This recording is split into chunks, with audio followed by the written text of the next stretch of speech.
Hello friend, Radhe Radhe, जय माता दी। सभी को बहुत बहुत धन्यवाद। हमारे चैनल पे आप सभी का स्वागत है। हमारे यूट्यूब चैनल पे हम लोग एक बहुत ही प्यारा सा सुहाग गीत लेके आए, तो आप लोगों को कैसा लगेगा कमेंट में ज़रूर बताइएगा। और बहुत बहुत धन्यवाद हमारे चैनल पे।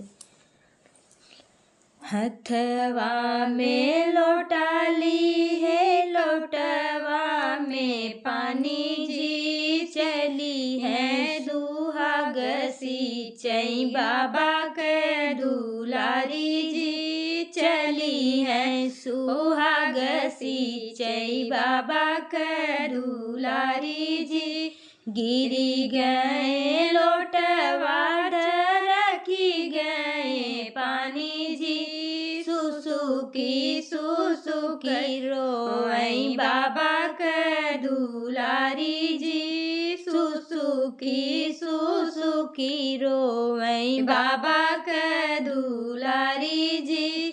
गिरी गए लोटवा ढरकी गए पानी जी, सुसुकी रोई बाबा के दुलारी जी, सुसुकी रोई बाबा के दुलारी जी।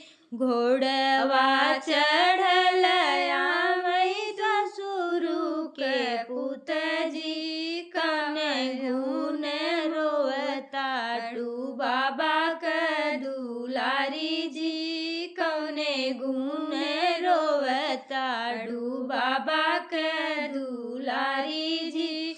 घोड़वा चढ़ल आवै ससुरु के पुत जी, कने गुन रोवत बाड़ू बाबा के दुलारी जी, कौने गुन रोवत बाटू बाबा के दुलारी जी। गिरी गए लोटवा ढरकी गए पानी जी, यही गुन रोवत बाटी बाबा के दुलारी जी, यही गुन रोवत बाटी बाबा के दुलारी जी। गिरी गए लोटवा ढरकी गए पानी जी, यही गुन रोवत बाटी बाबा के दुलारी जी, यही गुन रोवत बाटी बाबा के दुलारी जी। खोनाई देबै कुआं ना भराई देबै पानी जी, ढरकल लोटवा हम देबै भरवाई जी, ढरकल लोटवा हम देबै भरवाई जी।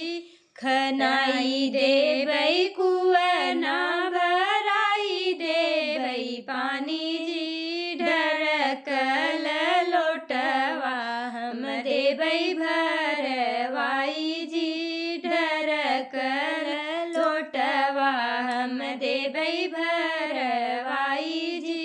निधि देबै चरखी त भरी देबै पानी जी, निधि देबै चरखी त भरी देबै पानी जी।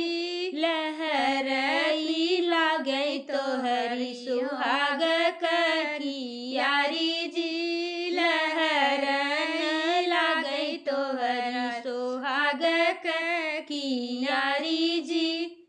हेलो दोस्तों, जैसा लगे कमेंट में जरूर बताना। फुल आवाज करके आप लोग देखना, बहुत सुंदर सुहाग गीत है।